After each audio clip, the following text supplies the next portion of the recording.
the Indian Health Center goes back. I worked with them back in when I was on the city council, and I'll tell you a story about it, and it's a good story. And that's I was on the city council, and I chaired the community development block grant committee, and that was the federal funds that came into large cities, grants to and the city council has jurisdiction. They could spend it on different things. And in San Jose at the time, the proposal was to spend it on just city departments, okay? And when I became chair, I went to the staff and I said, well, how come they don't spend the money on the community programs? And they said, well, we've never done that. And I said, well, can you tell me legally if it's allowed to spend money on the community programs? So they came back with the attorneys came back and they said, yeah, it is. And so I said, okay, we want to start spending money on community programs. And so we started having hearings on needs and stuff like that.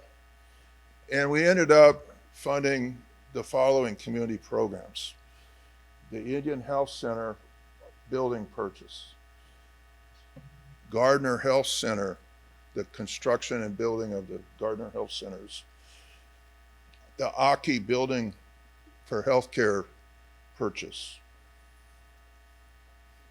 the Moxa Youth Center. It breaks my heart. It breaks my heart to see that building when I drive by. We funded the building of that, and it breaks my heart to see that. I want to see that building.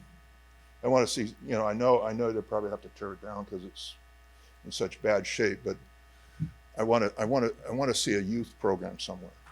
So much Mayfair. It breaks my heart. Doesn't it break your heart to see that? Isn't that a stab in the heart when you see that building that was for the young people and all the needs we have in our community, and to see that building sit there vacant and rotting. Rotting. We got to do something about that. Anyway, I got emotional, I'm sorry. We funded other programs, but the point I'm making here is that when you're elected, you don't really, you got to really have this relationship with the community to figure out what the needs are, and your job is to make things happen, right? So now I'm on the Water District Board. I'm going to talk a little bit about that. I'll transition our discussion. Water District, after serving 40 years in elected office, I ran for Water District Board. And there's 7 board members. Dick Santos is one of the 7. I'm one of the 7. We represent about 270,000 people each. We govern the Water District. There's a budget of about $900 million. There's about 900 staff people. They do 2 things. They treat and deliver safe and clean water. And I'll get into each one of these specifically. Flood control, and then number 2 is a flood control and environmental stewardship of the creeks. Okay? So those are kind of the main purposes. Now, I'm going to talk about sort of some of the things we're working on, the big projects. Okay, I'll go over the big projects first and get a kind of an idea. The big one is, everybody knows, Anderson Dam. Okay, they found out there's an earthquake fault there. They had to, by federal state law, remove the dam and rebuild it. So that's a $1 billion project, and it's on time. It's under construction. It's going to be completed, but it's taking a long time. There is a series of, we just issued a bid for construction of, when we get the safe water, we have a treatment, we have the 3 treatment plants, okay? And we just, we have to modernize these treatment plants to make sure they provide clean water, essentially. So the La Rinconada treatment plant, we just issued a contract for that, and that's under construction, $300 million. It's going to be a big project. We have 2 other treatment plants that are online. Now, the other projects that are working on right now, the big ones, There's a lot of projects, but I'm giving you kind of the big ones, okay? The Coyote and Guadalupe creeks. We're working on Coyote right now. The construction's about to, you'll probably be seeing things, and we have to start kind of at the north and work our way south on the Coyote Creek. We need to have, it's complicated, but remember the flood? We got to do it, right? So we're doing it. The Guadalupe River, the same thing. We're working on the downtown, North San Jose, calculating the danger and doing that, flood control work. We're doing it in a way where it's responsible and protecting the community. We're also doing a shoreline project. You know, the sea level rises. The sea level rises. We're going to have to protect us from the bay coming in. So we're doing a project, and we're doing it in an environmentally sensitive way. Okay, so that's a project. Those are the big ones. I probably left some out, but give you kind of an idea of what we do by talking about these projects. Now, think about the Coyote Creek and the Guadalupe River for a minute. And you're a contractor and you're about to start working on the project. What's the first thing you're going to notice? Well, you're probably going to notice that there's a lot of trash in the creek, and they estimate about 2,300 homeless people living in our creeks. So the Water District Board has started this year a legislative effort, and we're about to get the governor to sign a bill that allows the Water District to actually work with local governments to get people out of the creeks into safe, clean housing. And we want to have those people moved, because what are you going to do if you're a contractor and you're working on that? It's not good for the contracts. It'll make them cost more, right? But it's really morally wrong to just sit there and do nothing when people are living in the creeks. And you have people there's all kinds of different kinds of people that are living in the creeks. There's children living in the creeks. I talked to the Franklin McKinley superintendent when I was a state senator, and he said, you know, we have students that are getting up in the morning, they live in the creeks, and they come to the schools, and I'm sure in the Alum Rock district, the same thing. The high schools, we don't, you know, that's like, what are we doing about it? That should be a priority, right? So that, to me, is working together with the school districts is going to be very important, and working together with the city, the county, the state, to find places for people to live. Now, so we have a bill that's on the governor's desk, and if you want to check it out, it's AB 1469 by Assemblyman Clara, and it will pass, because it already passed, not one single no vote. I went up there and talked to everybody, so nobody voted against it. I called my chips in, you know. Yeah, that's part of the process.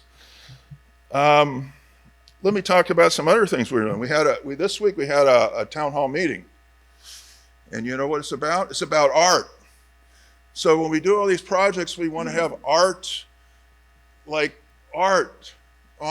the projects, like we're doing the Coyote Creek. It's going right by San Jose High School. It'd be nice to have some of the students do some work there, right? We also did a diversity and inclusion plan that we adopted. The board is very aggressive on that. We feel that's important. Our vacancy rate is like about a 6% compared to this. We have a much more, we want to have inclusion. So we have programs for bringing people in, bringing interns in. We have a youth commission. We bring interns in. I've always had interns. You know, I had these interns, and they all become very famous people, you know, like Kathy Tran right here was an intern in my office, right? Was I a good boss? Yeah, okay, I was a good boss. I had Noberto Duenas, who was a city manager, who became was intern. There's also this guy. He's got all this energy, and I can hardly keep up on when he was working for me. He was intern, then I hired him. A guy named Domingo Candelas, and then on my campaign, Peter Ortiz. Yeah. Okay. So I had Lam Nguyen working for me. I worked for a councilman here. So we had a good group of interns. Aisha Wahib, now a state senator. She was, and I mentored her, and she's. So one of the things I'm doing now is I take the amount of money I get a stipend. The board gets a stipend. I get, what is it, $300 and some a meeting or something. We can only get up to 15 meetings, so it's not really a full time. I give 25% of that to San Jose State, and I set up a public service internship program at San Jose State for low-income students with a preference to foster youth, because I worked with foster youth. So I put my energy into that. And we're trustee, we're talking to, next week we have a meeting with your chancellor to talk about interns at Evergreen Community College. Hey, San Jose City and Evergreen. So, it's about creating a work environment that is pleasurable, that people like, that the bosses treat the employees good, that the pay is good, hopefully. If there's problems, we try to figure out how to resolve them. And to keep the projects moving, we don't want to have the staff come and go all the time. When we're doing a construction project, it takes 5 years. We gotta have some consistency on the inspectors, the people that know the project. So it's efficiency to keep retention. It's efficiency. So you want to think about efficiency if you want to think about government. And you want to think about your employees and what kinds of things you can do to make them stay with you and work hard and have fun working with you and seeing the results of the job and that kind of thing. So we have a business opportunity. We were talking about it earlier. The business opportunity, business enterprise program we just adopted. It's going to be very great because what we're going to do is we're going to have business jobs and business fair, small business forums and fairs to let people know how easy it will be to work with the water district to get their business coming in and doing some of the work. We also have grants that we give to community organizations and nonprofit neighborhood organizations. And we give these grants to do projects along the creeks and other kinds of projects.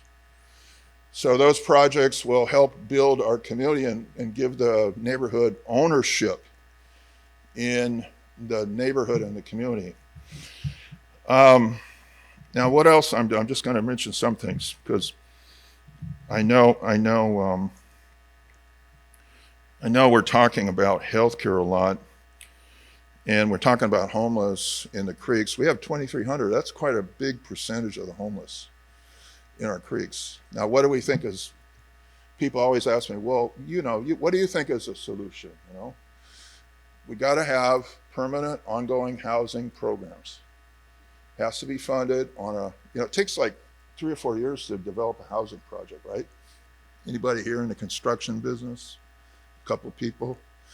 It's not like you can wake up in the morning and be on the city council and vote for money and then have the project built, and that doesn't work that way. These people want to have ongoing commitments, like to fund a program. So I told the governor, and the legislature made a proposal to him. He's not accepted it yet. To have an allocation on an ongoing basis to some simple, affordable housing programs and housing programs designed to help homeless people. ongoing. That would be the most efficient way to encourage housing projects. You don't want to have people sit there and twiddle their thumbs and wait for the money to come. You want to have it on an ongoing basis, right? Has to be a priority. We have to have different types of housing. We have to have housing that handles maybe some people that have addiction issues and mental health. I chaired the Senate Mental Health Select Committee for 8 years. Studied the issue all over the state. You know, George Mason University did a study. If you have psychiatric hospital beds, you have less people in the jail. Get that? There's a relationship. They've developed, they studied 3,000 counties. They said, you increase your hospital beds for psychiatric, mental health, and addiction, your jail population goes down. That means your crime goes down. Now, what else goes down? What else goes down is kids having behavioral problems in school. Teachers, where are the trustees? You want your students to be successful. They have to have the health care, behavioral health care, each and every day available for them, each and every day, not 3 months appointment from 3 months from now, but each and every day, and they have to have culturally appropriate health care. And if they can do that, you watch those grades go up, man. You watch those kids go to college. If they have problems, you can have the teachers get them a counselor or a program. And that's why I'm on the trustees right now. I'm a college board trustee for a nonprofit that gives PhDs in psychology. That's Palo Alto University. And they teach they give PhDs and master's degrees for school counselors. And most of the student body, we have about 1,200, they're Latinx. Because people want to go back and work in their community. So it's very important. They know that there's an underpinning of behavioral health issues that drags our results and our quality of education down. We can't let that happen. We have to fight it. We have to have ongoing full service mental health and substance abuse treatment for the whole family. And if you don't believe that, you're not an educator. Because you're only taking some of the people that get education, the ones that can't handle because of the behavioral issues are the ones that are going to fall by the wayside. And guess what? Most of those children are Latinx and kids of color.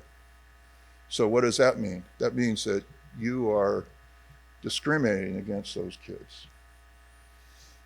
Is that right? No. Get off your dime, Governor. Fund the mental health and substance abuse treatment now. Put it in the budget. Now, I know where to go. I know where I was on the budget committee for 14 years. You can't hide that money from me. I know where that dough is. I was chair of the budget committee at the county, the city, and I chaired committees on the budget at the state. I was on the audit committee. You know, they used to have 170,000 people in the state prison, right? Yesterday I checked, they can check on the online, 95,000. It's gone down. It's going down about 1,700 people a year right now. It's dropping. They're closing prisons. Each prison they close, they save about $200,000, $200 million. Take that money and put it into the mental health program and substance abuse program. And then guess what? You'll watch the jail population and the prison population drop even further. And you'll watch the child abuse programs caseload go down. You'll watch the behavioral health situation for children go up. You'll watch families that have mental health and behavioral health problems, like mine. I have family members. You'll have family members that will be able to recover. Treatment works. Treatment works. They know how to treat people. It's very, very clear. There's been so many studies. We just don't want to fund it because we have some kind of stigma or just, sort of attitude about the whole issue. And importantly, it's got to be culturally appropriate. So I think these kinds of things are important. And I'm continuing to work on these things. And I'll be happy to answer any questions about the public service internship. I'm going to be, I think I got it up to, my personal donation is up to about $70,000. I'm raising more money, so I'm getting it up there, building it up. So just my salary goes into it. I don't have any other source of income. It just comes in and I put it into the program. And Somos Mayfair, the other groups in the Mayfair, I'll do anything. Argue, plead, find money to rebuild that youth center, or rebuild a youth center somewhere, or maybe with the school district or some kind of solution there. Because we can't, just having it sit there like that. What do you think the kids are thinking when they see that? Put it from their standpoint. What are they thinking when they're seeing this thing? It's an imperative, right? We can't just let it we can't just let it go on from now on. It's like not possible. It's a destructive element. We had this beautiful plan Somos Mayfair just laid out. Wonderful. I love that stuff. I love that thinking, like thinking organically about each and every block, each and every person. That's the way to deal with it. You got to think about, and I've been to 34 prisons in California. I was talking to somebody, I like to go take tours of prisons because I was in charge of the budget for prisons. And each time I go to the prison, I ask the prisons, the warden, the doctors, I say, how did these people get into the prison? The warden says, well, a lot of them just had mental health problems. A lot of them have addiction problems. I said, how many of them were abused as children? The women, the warden just sort of said, all of them. All of them. The men, 60, 70% abused, sexually abused as children. How many of them are addicted? 90%. How many were in foster care system? And I wrote 15 bills I got signed into law on foster care. We're changing the whole system. Half were in the foster care. So, folks, we know where the problem is. We know how to solve it. We just got to get our mindset on solving it. That's all. It's not a money problem. The money's there. We're spending it on some, things that cost a lot of money. And we could spend it on the right things and save money and build the economy and build the neighborhood and get people out of poverty. So I take this attitude of social justice with me. I talked today about the peer support bill we got. The last bill I got signed by the governor was the peer support bill.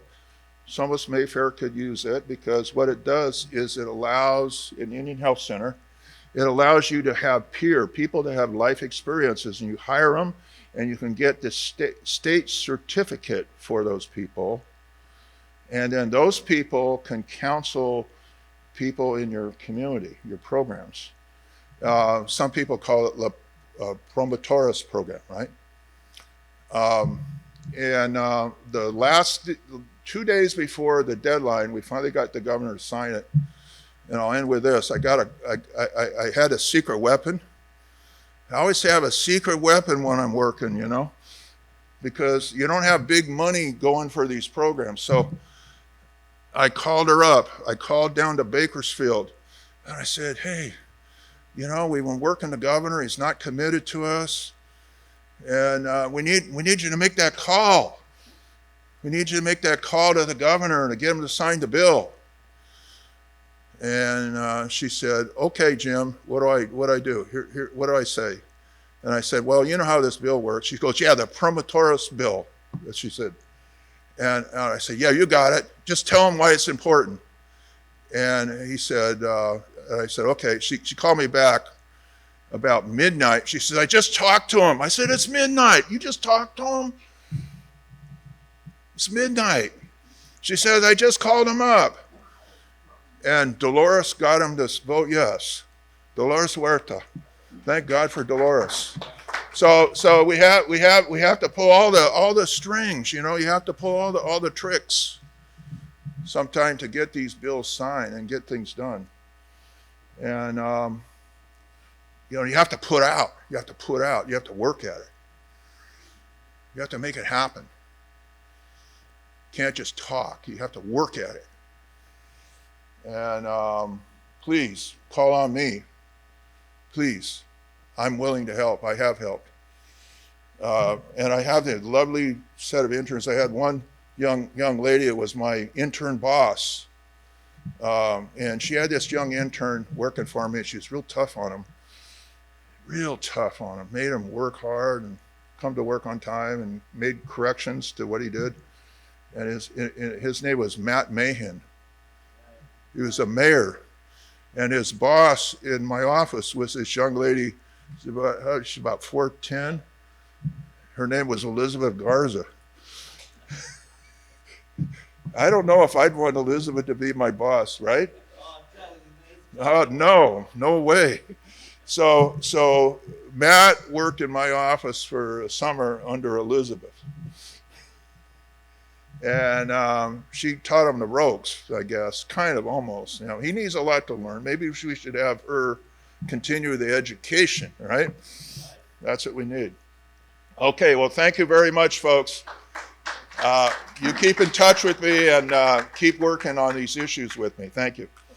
Thank you. Any questions for you? Yeah, questions? Anybody? Yeah. I have a comment or a couple comments. Yeah. Thank you so much, Mr. Beall, for your leadership for years, and as well as many others in this room. It's a full circle for me, seeing Victor here as a former Somos Mayfair board member, just remembering the conversations and what we wanted for our community then, the things that have happened, Quetzal Gardens up, and just hearing you say, bringing the funds to Indian Health Center, Aki, Gardner, all these organizations that, you set that seed, and to see them happening. As a leader, as a current leader, as I mentioned, to be on the board, same, right? Yeah. I was a staff as a youth at the Maxa site. To see it go down, yes, I hear you. So, we can't rewind time and, talk to leadership then, but we can do things now. Therefore, I was, proud to say that we are transforming that corner. And I'm happy to hear you say that you're willing to, commit to a youth group in our community. We will definitely follow up on that, right, Victor? And, I think of the housing programs for our unhoused folks. So, I look forward. I'm only one of 5, of course, and I can't promise anything, but I look forward in working together to make sure that the housing is available for our families. So thank you for saying those things. We will continue to follow up with you. And, both Victor and you are leaders that are doing the work. And thank you for doing that. Therefore, you were in office for so long, right? Yeah. And it shows, our community. I listened to Victor right from the beginning. Not Victor yet. And I go Not right yet, from the Victor. beginning. But, all of the Victors, yes, here. Anyhow, so I look forward in our community, our youth, learning, coming into like the internships, the peer leaderships, getting jobs, not just donating their time, but getting paid to do this work, and knowing that they have the support, right? When we have conversations, when Victor came to me and said, I was just a parent who had gone through the kinder program at Somos, and eventually said, you know what? We want you to run. We want you to go through that appointment process. And I was like, what? Appointment process. Okay, be careful. And initially in 2019, and out of 8 people I was appointed, thanks to leaders like Victor, who sat with me, who said, this is the ropes, this is how governance works. Because unfortunately at the time, there was no respect for our community with some of the leadership there. And so I'm like, well, I have that, but I can, I can easily learn all the governance. So anyways, thank you to those of you who not only say you're going to do the work, but have done the work and have opened those doors for some of us to go through. And I will continue, at least on behalf of Alum Rock, currently as a board vice president, to work with leaders like you to make those things happen. And I look forward to, all the other work that we will do, all the other programs, all the other housing that will go up, all the other youth that will go through our doors because of leaders like you that put money and make changes and come together to make those changes. I think of when I championed to end our police contracts, to reinvest that money to mental health. Mm-hmm. We did that with the support of leaders like Victor, bringing our communities together to demand what we needed. Ethnic studies for our students and our children to learn who they are and feel comfortable and feel confident and feel proud so that they can be all that they get to be because of leaders like us that came together to make those changes. So thank you again, and I look forward to continue to be a partner. Yeah, I forgot to say, because Maria's here, I work with her at County Mental Health too. And one of the bills I did with the community colleges in CSU was to, the ELP program had to be statutorily extended every 3 years. I don't know if you know that or not, but they had to get a new statute because they were, the community college chancellor wanted to only give them a temporary extension every 3 years, okay? So I introduced a bill to make it permanent. And now the ELP program at community colleges and the CSU is now a permanent institution in California. You know how important that is, the ELP programs. The Chicano ELP and the Black ELP and all those ELP programs are the ones that mentor and keep people from dropping out in the community college and the California State University and the UC system, right? Because these people are people that need, assistance if they need to find a job or need to maybe having some problems with the family. The ELP program is the one that kind of prevents them from dropping out, and it prevents, it keeps them in college so they can continue their education and get their degree. So I consider that one of my finest moments. I had to argue against this. A lot of people, you'd be surprised how much people argue against, no matter what the facts are, about how it helps people, and then they argue against, they'll give you some bureaucratic, well, we don't fund that kind of program. Then they come in, Department of Corrections are going to get, 12% increase this year. But the ELP program, no, we're going to eliminate it. So no. I said no. No. Okay, thank you very much, folks.